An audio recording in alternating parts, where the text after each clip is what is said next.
Hello, welcome back to global filmy vibe. यहाँ पर मिलेंगी आपको मार्वल, डीसी और हॉलीवुड की सारी न्यूज़। तो चैनल पर नए हो तो पहले जाके चैनल को सब्सक्राइब कर दीजिए। सबसे पहली खबर है हमारे डॉक्टर स्ट्रेंज को लेकर। तो डॉक्टर स्ट्रेंज 3 को डायरेक्ट करेंगे सैम रेमी, जिन्होंने टोबी मैगवायर की तीनों स्पाइडरमैन मूवीज को डायरेक्ट किया था। और इसके अलावा doctor strange multiverse of madness को भी इन्होंने डायरेक्ट किया था। तो ये भाई साहब इस मूवी को डायरेक्ट करते हैं तो इसमें कोई दिक्कत नहीं होगी। वहीं इसके अलावा इस मूवी में हमें डेंजल वॉशिंगटन भी देखने को मिल सकते हैं, वो भी डोरमामू के रोल में। वहीं इसके अलावा स्पाइडरमैन 4 में हमें मेफिस्टो और गोस्ट राइडर देखने को मिल सकते हैं। जो लोग मेफिस्टो के बारे में नहीं जानते उन्हें बता दूं कि मेफिस्टो सबसे पहले हमें अल्टीमेट कॉमिक अवेंजर्स में दिखाई दिया गया, जिसमें अपने प्यार रॉक्सेन का बदला देने की उसने अपनी आत्मा बेच दी थी और फिर वो नर्क का शिकारी बन गया।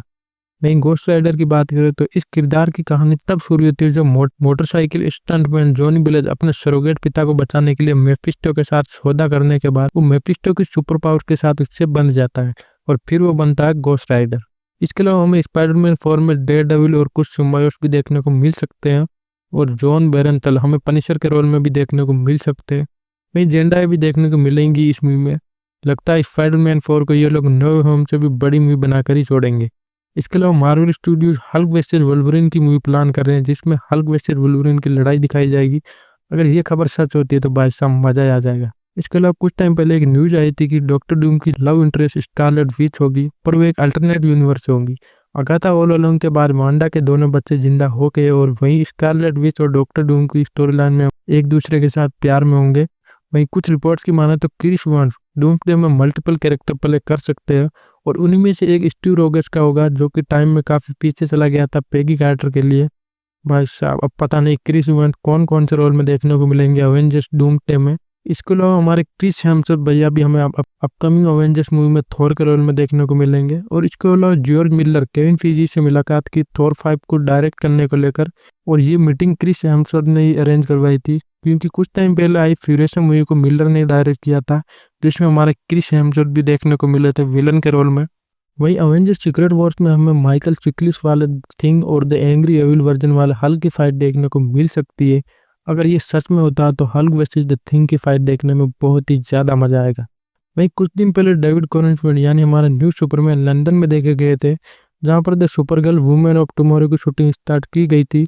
तो शायद इस मूवी में हमें सुपरमैन का एक छोटा सा कैमियो देखने को मिल सकता है। वहीं डेडपुल 2 के डायरेक्टर डेविड लेइस डीसी को लोबो कैरेक्टर के साथ एक सोलो मूवी बनाना चाहते हैं, जिसमें हमें जेसन मोमोआ लोबो के रोल में देखने को मिलेंगे। वहीं जेम्स गन ने ये कंफर्म कर दिया कि हमें एक फ्लैश की मूवी देखने को मिलेगी न्यू डीसी यूनिवर्स में, और ये प्रोजेक्ट फिलहाल डेवलपमेंट स्टेज में है। तो फाइनली डीसी में फ्लैश की मूवी भी देखने को मिल ही जाएगी। इसके अलावा अब मैं जो आपको बताने जा रहा हूँ वो कोई रिपोर्ट की खबर नहीं है, बल्कि एक प्रेडिक्शन है कि अवेंजर्स डूम्सडे की एंड फाइट हमें वॉइड में देखने को मिल सकती है। तो जिन लोगों को वर्ल्ड के बारे में नहीं पता, ये वही जगह है जो हमें लॉकी सीरीज और डेडपुल एंड वोल्वरिन में देखने को मिलती है। और ये वही जगह है जहाँ लॉकी का एक वेरिएंट ने पूरा का पूरा एस्गार्ड बना दिया था इल्यूजन से। तो अगर यहाँ पे फाइट देखने को मिलेगी तो ये काफ़ी इंटरेस्टिंग होगा। वहीं स्पाइडरमैन 4 को लेकर एक और न्यूज है कि इसकी स्क्रिप्ट में काफ़ी प्रॉब्लम्स आ रही है और इस मूवी के राइटर्स कुछ प्लॉट को फिक्स करने की कोशिश कर रहे हैं और स्टोरी को इम्प्रूव कर रहे हैं। वे एंड्रू गारफील्ड और टोबी मैगवायर भी ऑलमोस्ट कन्फर्म है इस मूवी में।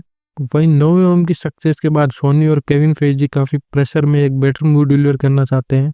तो देखते हैं वो किस तरह की मूवी डिलीवर कर पाएंगे, क्या वो नो वे होम से भी बेहतर मूवी बना पाएंगे। इसके अलावा मार्वल स्टूडियोज एक एनिमेटेड मूवी बनाने के बारे में सोच रहा है, जिसे थिएटर में रिलीज किया जाएगा। अगर ये सच होता है तो Spiderman across the Spiderverse के बाद हमें एक और थिएटर मूवी देखने को मिलेगी, वो भी एनिमेटेड। वही मार्वल स्टूडियोज अवेंजर्स डूम्सडे और सीक्रेट वॉर्स को लेकर कोई कसर नहीं छोड़ रहा, और इसके लिए उन्होंने काफ़ी कैरेक्टर्स को साइन कर लिया और कुछ लेजेंडरी एक्टर्स इस मूवी में रिटर्न करने वाले हैं। अब लेटेस्ट मार्वल मूवीज के कैरेक्टर तो इन मूवी में देखने को मिलेंगी, साथ ही में हमें मार्वल लेगेसी मूवीज के भी कैरेक्टर देखने को मिल सकते हैं, जिसमें डीसी के बैटमैन यहाँ पर डेयरडेविल का रोल कर रहे थे। तो उन्हें इस मूवी में देखना काफ़ी इंटरेस्टिंग होगा। वहीं मार्वल स्टूडियोज अपनी अपकमिंग अवेंजर्स मूवीज और ब्लैक पैंथर 3 के लिए एक नए एक्टर को टिचाला के रोल में कास्ट करना चाहते हैं।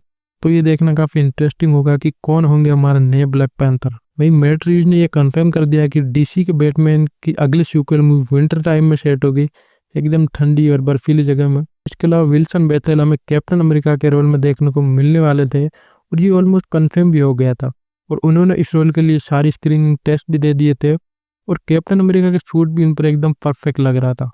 फिर एक दिन उनके एजेंट ने उन्हें कॉल किया और कहा कि उन्होंने क्रिस एवंस को इस रोल के लिए साइन कर लिया। ये खबर सुनकर वो काफ़ी दुखी हुए थे। तो आप लोग मुझे कमेंट में ज़रूर बताना है, आप विल्सन बेथल को कैप्टन अमेरिका के रोल में देखना चाहेंगे या हमारे क्रिस एवंस ही उनसे बेटर है।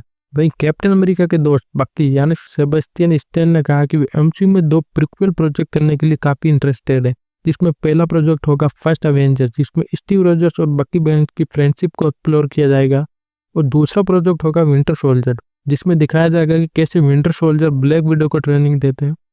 तो क्या आप इन 2 प्रोजेक्ट को देखना चाहेंगे? मुझे कमेंट में अपने ओपिनियन जरूर बताना। नहीं, मार्वल स्टूडियोज भी डीसी की तरह एल्सवर्ल्ड मूवी बनाने के बारे में सोच रहा है, जैसे कि डीसी में रॉबर्ट पैटिंसन वाले बैटमैन मूवी एल्सवर्ल्ड में गिनी जाती है। वहीं मार्वल स्टूडियोज सिंगर बिली एलिस को भी एक बड़े रोल में साइन करने के लिए काफ़ी इंटरेस्टेड है। इसके अलावा WWE सुपरस्टार सेथ रॉलिंस ने यह कंफर्म किया कि वो captain America brave new world order में शायद नहीं देखने को मिलेंगे, क्योंकि मूवी के फाइनल कट में उन्हें रिमूव कर दिया गया कुछ टाइम पहले। और कुछ टाइम पहले सेट से कुछ फोटोज लीक हुई थी, जहां सेथ रॉलिंस किंग कोबरा के रोल में देखने को मिलने वाले थे, पर अफसोस कि शायद ये अब नहीं होने वाला है। वही सांची का अगला पार्ट हमें देखने को मिलेगा या नहीं, इसका तो पता नहीं, लेकिन रिपोर्ट्स के अनुसार सांची हमें अवेंजर्स डूम्सडे में जरूर देखने को मिलेंगे, और वो हमें कैप्टन मार्वल, वोंग और ब्रूस बैनर की टीम में देखने को मिल सकते हैं। वही रिपोर्ट्स के अनुसार अवेंजर्स डूम्सडे और सीक्रेट वॉर्स में हमें ब्लैक विडो देखने को मिल सकती है, जहाँ पर वो शायद किसी और अल्टरनेट यूनिवर्स से हो सकती है। और इसके अलावा चार्ली कॉक्स यानी हमारे डेयरडेविल भी डूम्सडे में देखने को मिलेंगे, ये ऑलमोस्ट कन्फर्म हो चुका है। और जिस तरह से ये सारे रूमर्स फैल रहे हैं, उस हिसाब से तो अवेंजर्स डूम्सडे और सीक्रेट वॉर्स में मुझे नहीं लगता अभी कोई भी बड़ा एक्टर बचने वाला। सबके सब मार्वल कैरेक्टर आपको इसी में देखने को मिल जाएंगे, और इस मूवी को एंड गेम से भी बेहतर बनाने की पूरी कोशिश की जा रही है। तो भाई लोगों, वीडियो काफ़ी लंबी हो गई है और इसमें मेहनत भी काफ़ी लगी है, तो प्लीज़ ज़्यादा से ज़्यादा चैनल को सब्सक्राइब जरूर कर देना। बाकी मिलते हैं अगले वीडियो में।